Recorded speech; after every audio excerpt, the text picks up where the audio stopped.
Hey, welcome back, everybody. Today we have Dr. Fred Steinmann with the University Center for Economic Development and the College of Business at the University of Nevada. And today, Dr. Steinmann's going to talk about tax increment areas, which is codified in Nevada revised statutes. So thanks, Fred. Well, thank you very much, Bob. It's a pleasure to be with you today. As Bob mentioned, my name is Fred Steinmann. I'm an assistant research professor in the College of Business at the University of Nevada, Reno. And I also currently work with Tom Harris, who's the director of the University Center for Economic Development.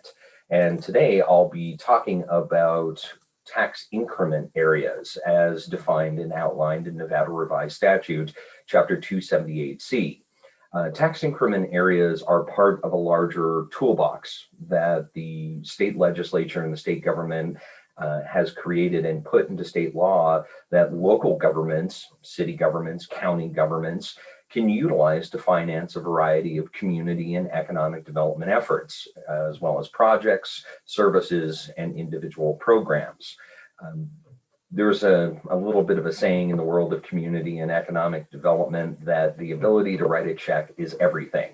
And a large amount of the various infrastructure projects, new roads, new sewers, new water lines, streetscaping and improvements to sidewalks, curbs, gutters, and even the development of various public facilities, community centers, new fire stations, and even individual programs require funding and financing, usually by the public sector, again, either a municipality or a county.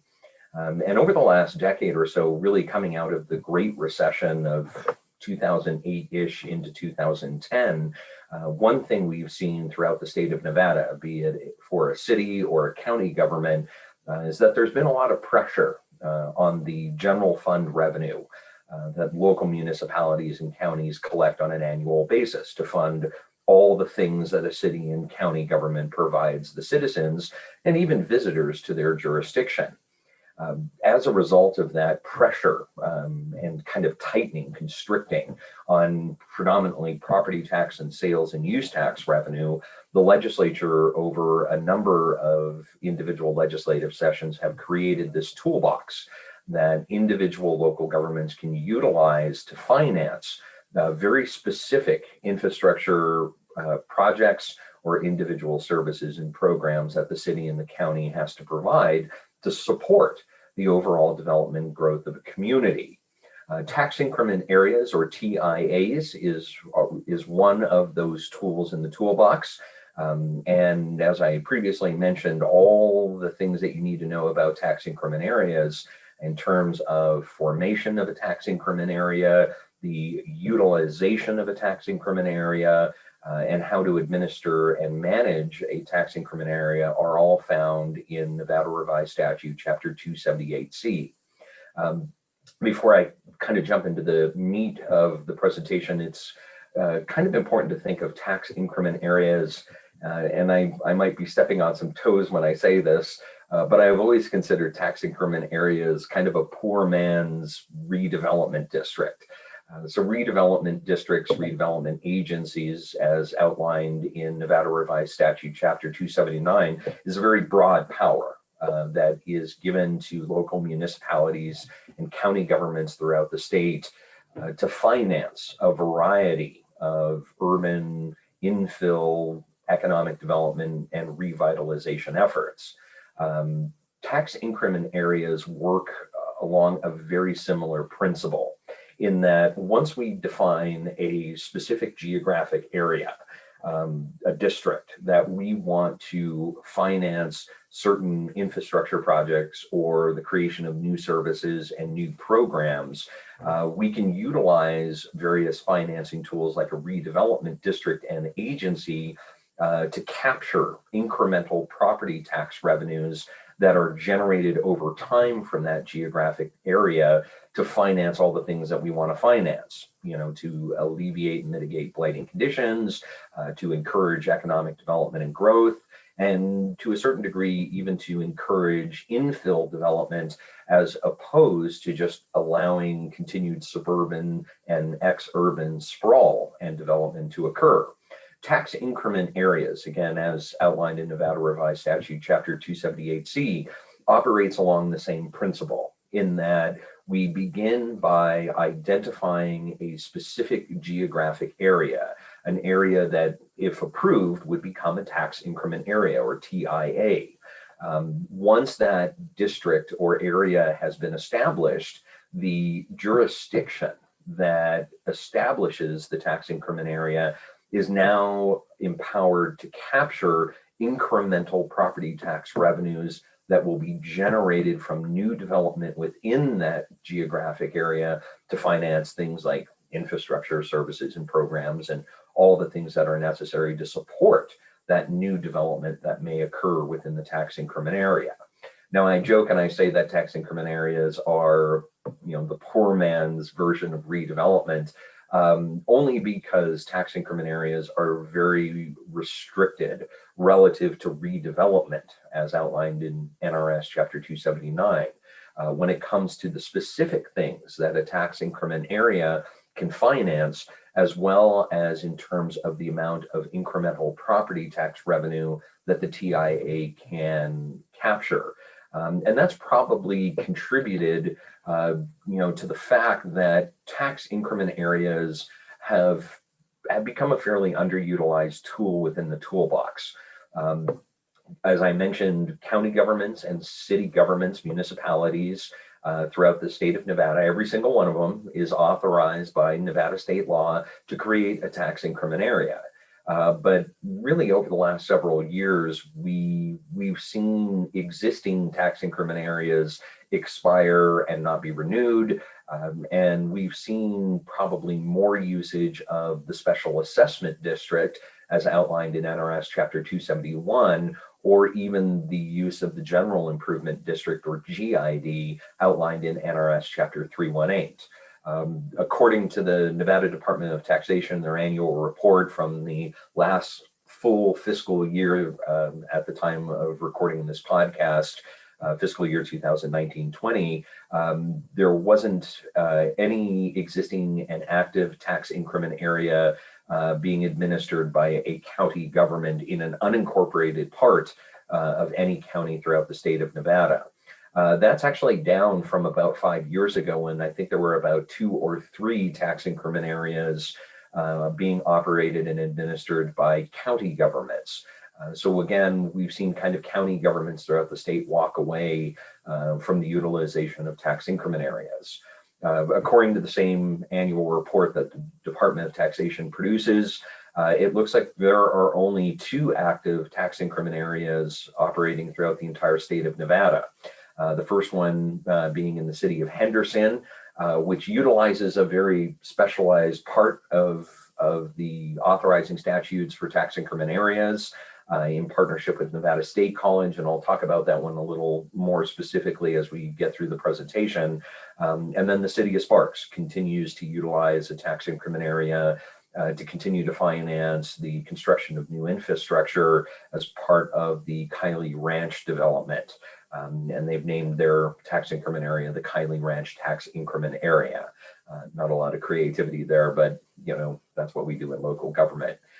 So again, tax increment areas have become a fairly underutilized tool. They've always really been a fairly underutilized tool, but it seems for one reason or another, they're starting to fall out of favor in terms of how local municipalities and counties finance infrastructure and various services and programs designed to service a very specific geographic area. And again, that probably has more to do with the limitations on the utilization of tax increment areas, as opposed to other things like special assessment districts, general improvement districts, or even redevelopment districts and redevelopment agencies. It's important to keep in mind that as opposed to redevelopment or SADs or GIDs or other tools in the toolbox, there are some fairly stringent limitations on the area that is qualified to be incorporated into a new tax increment area, as well as the things that you can do with it. So NRS Chapter 278C, Section 150, kind of outlines the various prohibitions or limitations on where you can actually establish a tax increment area. And again, as I always like to say in presentations like this, I'm not an attorney. When you are in the process of considering establishment of a tax increment area or an SAD or GID or redevelopment district, the first conversation you should always have is with legal counsel. I am not legal counsel. All I can do is kind of start pointing you in the right direction. But this subsection of 278C first prohibits the utilization of a tax increment area in any geographic area where a right-of-way of a railroad company that is under the jurisdiction of the Surface Transportation Board exists. And then there is an exception in that as long as the local jurisdiction, city or county, that is interested in creating and utilizing a tax increment area, as well as the railroad company that would be impacted by the overlay of a tax increment area, unless they both agree that a tax increment area is the way to go, you can't, essentially incorporate right of way along railroad lines. That's a fairly limiting, element, given that tax increment areas have at least historically been used in more industrial areas, to revitalize and to provide infrastructure needed to support revitalization of older and to a certain degree becoming obsolescent industrial areas. Although in the case of Nevada State College with the city of Henderson and the Kiley Ranch development that the city of Sparks has pursued with their TIAs, we've seen kind of that shift away from the utilization of TIAs in more industrial urban core areas and in more suburban or ex-urban areas. And that's probably where the tax increment area actually starts making a little more sense, in that redevelopment agencies and districts are really confined to urban cores. There is a requirement in the redevelopment statutes in Nevada that at least 75% of the land that will be eventually incorporated into a redevelopment district has to be improved. Obviously, that would exclude most of the suburban or ex-urban environment. You also have to make findings in the world of redevelopment that 4 out of 14 separate blighting conditions exist predominantly within that proposed redevelopment district. And again, you're not going to find that in suburban or ex-urban areas because either it's green fields, no development has occurred, or whatever development is there is relatively new and doesn't exhibit any blighting conditions. So probably tax increment areas start to make sense for supporting the development of new infrastructure and the provision of new services and programs in those ex-urban or suburban areas where something like redevelopment really doesn't make sense and it's just not a very good fit. Another area that you can't utilize tax increment areas in is in an existing redevelopment area or redevelopment district. And again, the rationale of that was the legislature essentially telling cities and counties, you really can't double dip, right? You can't, capture incremental property tax revenues to support your redevelopment agency and district, and then overlay a tax increment area to capture even more incremental property tax revenue. Essentially, the legislature is telling cities and counties in that regard that you have to make a choice. And a lot of jurisdictions have done that. I believe there's 15 active redevelopment agencies and districts in the state of Nevada. And cities and a few counties have clearly made that choice, that a redevelopment district makes more sense because of the broader set of powers and lifespan as opposed to the powers that are fairly limited for tax increment areas. In addition to that, there's also a limitation on creating new tax increment areas after the last tax increment area has expired. You have to wait 50 years in between the expiration of an existing tax increment area and the creation of a new tax increment area, over the same geographic area. So that also kind of creates a limiting force, although that also does exist for redevelopment agencies and districts as a limiting factor. But again, there's the legislature is essentially telling cities and counties at a certain point, right, maybe 50 years down the road, you have to let the private sector, essentially take up the challenge, if you will, of financing those things that are needed to support development moving forward. As I mentioned, tax increment areas operate under the same principle in terms of its primary financing vehicle as redevelopment districts and agencies work. In this chart here, this figure, year one would be the year in which the tax increment area has been established. And the process of creating a tax increment area is essentially, the city or city council or county commission makes a finding, directing staff to study an area for inclusion, and then staff goes through the process of completing an economic feasibility study to see whether or not whatever new development from the private sector occurs, whether or not it would generate sufficient property tax revenues to support the financing of infrastructure programs and services that the city or the county is going to provide. So we establish in year one what we call the base, right? That's that horizontal dotted line that separates area one from area two in this figure. Everything within area two in terms of property tax revenue that is being generated in year one of the TIA's existence is going to be apportioned normally to all the impacted jurisdictions.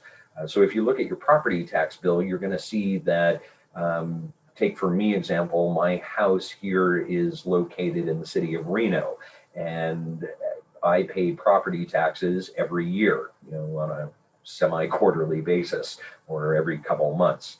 That property tax bill and the property tax revenue I pay doesn't go just to the city of Reno, although a portion of the bill does go to the city of Reno to pay for stuff. But a portion of that property tax bill also goes to the Washoe County School District, and a portion of that property tax bill also goes to Washoe County, and another portion of that property tax bill also goes to the state of Nevada. And a tax increment area essentially allows, over the lifespan of that tax increment area, for all that property tax revenue in area two at the base to be apportioned normally as though no tax increment area ever existed. The tax increment area, however, is allowed to capture incremental property tax revenues that occur after year one or the year of establishment of the tax increment area. That's the incremental property tax revenue that's created as a result of new development. And then, of course, the requirement in state law is that any revenue collected by a tax increment area in that incremental area one box must be 100% reinvested back into the tax increment area. So if I'm, Kylie Ranch, for example, that's a defined geographic area, and that development needs things like roads and sidewalks and curbs and gutters, and it needs sewer and water, all the services to kind of support private development and the people that live in that development area. Well, the existing tax increment area, the Kylie Ranch tax increment area, is capturing the incremental property tax revenue that is generated from all the homes and the other private construction that's occurring, and then reinvesting those incremental property tax revenues right back into that area to maintain all the infrastructure, services, and programs needed to support the development. And that's how we essentially make sure that development pays for itself.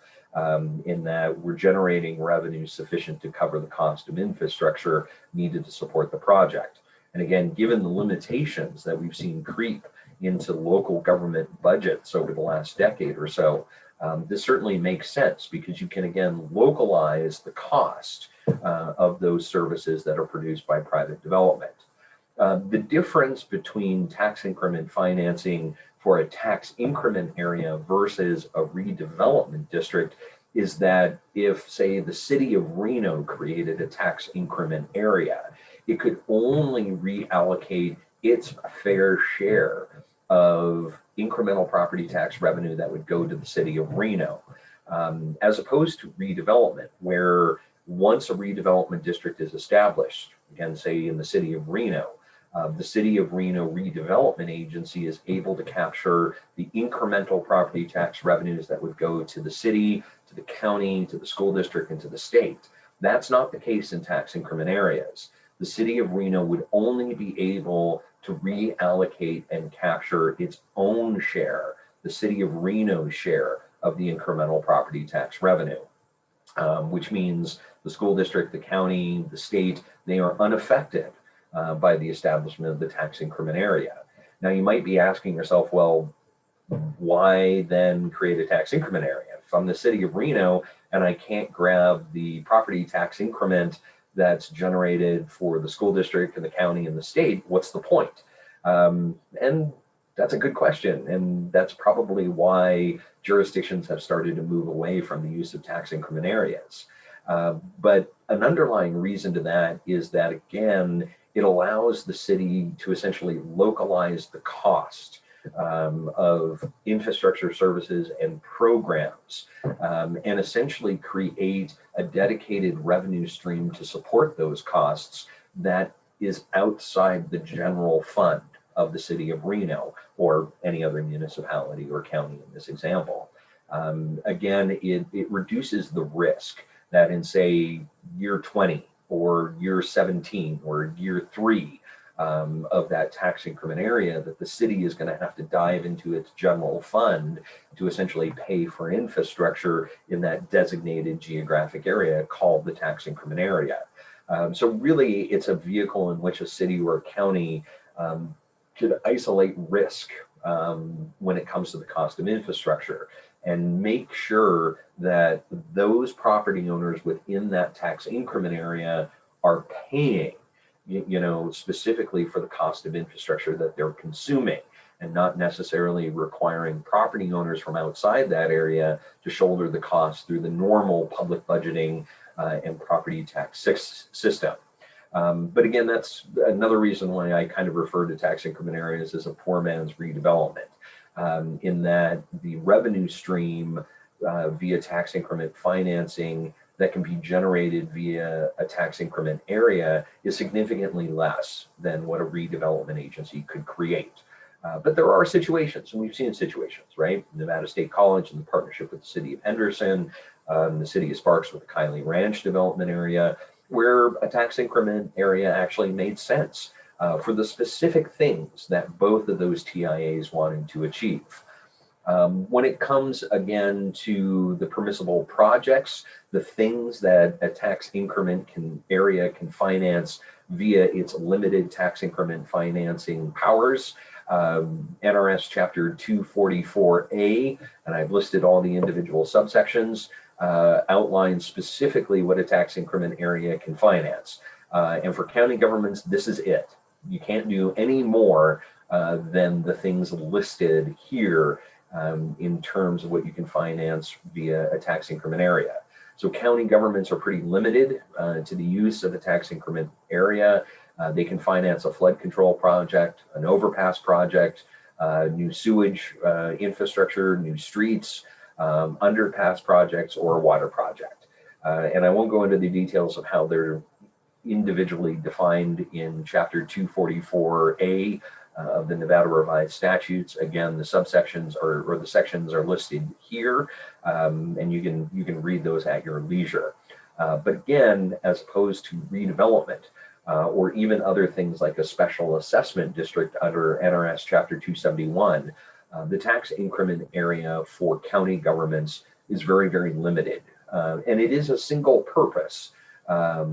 You have to pick one or the other. So if I created a new tax increment area in, say, unincorporated Lyon County, I could only use that tax increment area to finance one of the 6 projects listed on this list. I couldn't create one tax increment area and fund a flood control project, a sewage project, and a water project all at the same time. I'd have to pick and choose. And again, that can be a very limiting factor. City governments have the exact same limitations on what they can utilize the tax increment area for. But oddly enough, the projects for city governments are defined in another chapter of Nevada Revised Statute, and that's Chapter 268. And again, it's a flood control project or an overpass project or a sewage or a street or an underpass or a water project. And again, for city governments, that's all defined in NRS Chapter 268. I've listed the individual sections that define what those projects are. But again, like county governments, it's pretty limiting. You have to pick one or the other, as opposed to things like special assessment districts or redevelopment agencies, and even to a certain degree, general improvement districts. You have to pick one or the other. And again, the way these projects for city governments are defined is pretty limiting. And that additional limitation on top of the limitation of the revenue, on top of the limitation of where you can place and create a tax increment area, again, has all kind of contributed to the growing out of favor approach and really feeling that cities and counties have for individual utilization of tax increment areas. I wanted to end this presentation kind of on a special case note. I don't know how special the case is because there's really only 2 active TIAs, and obviously one of the active tax increment areas in the state is the one in the city of Henderson that is done in partnership with Nevada State College. NRS Chapter 278C, Section 155, created a very specialized allowance for the utilization of a tax increment area by the city of Henderson to partner with the Nevada system of higher education to essentially finance new development, and not necessarily just new infrastructure, but new buildings, a new student union building, a new education building on the main campus of Nevada State College located within the city of Henderson.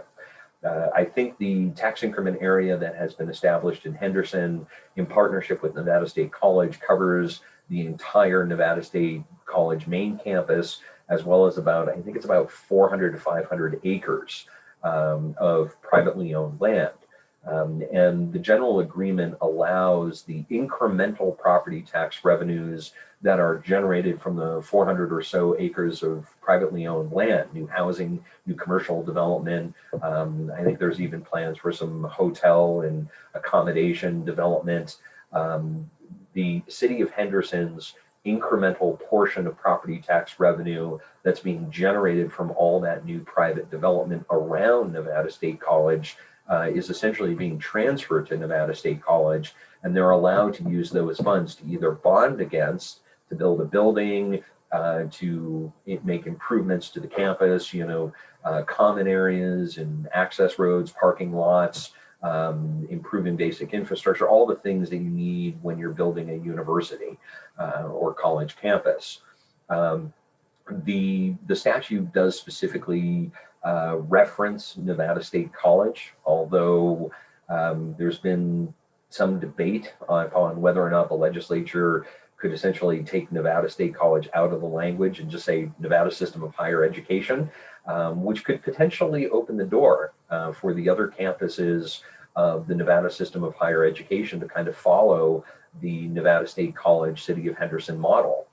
So if you're the University of Nevada, Reno, and you're looking to build the new gateway to connect the campus to the downtown Reno core, this might be a way that you could essentially finance the construction of new facilities and infrastructure and buildings to make that connection a reality. If you're Great Basin College in Elko, you certainly could potentially explore opportunities to partner with the city of Elko to establish a tax increment area to finance expansion of Great Basin College. And of course, Western Nevada College, College of Southern Nevada, University of Nevada, Las Vegas, even the Desert Research Institute. There might be opportunities to partner with, the appropriate jurisdiction, City of Las Vegas, City of Reno, City of Elko, Carson City, to utilize and employ a similar model. I actually am really impressed personally by what the City of Henderson and Nevada State College have done with the utilization of their tax increment area.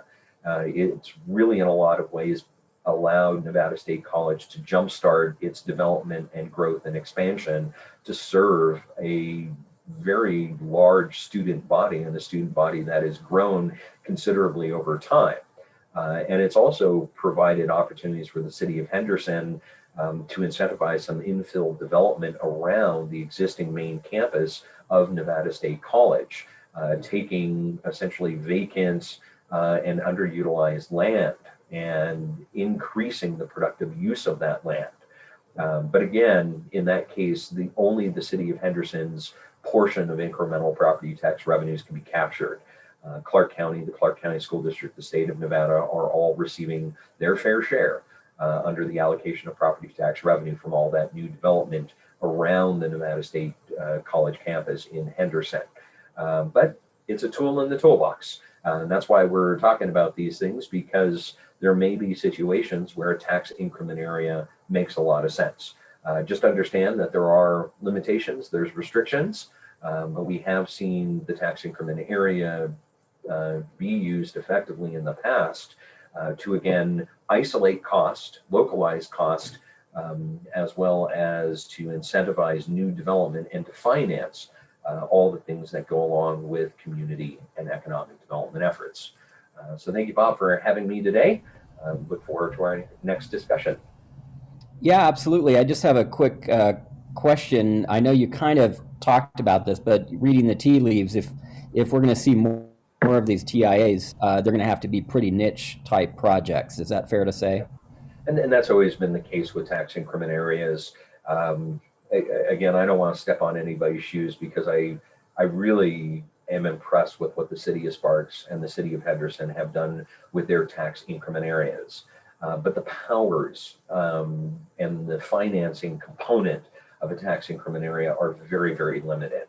And that does kind of drive the niche fit for when and where and how a city government or a county government can utilize the tax increment area powers. Great. Well, thank you so much, Fred. It was a great discussion. I appreciate it. Thank you.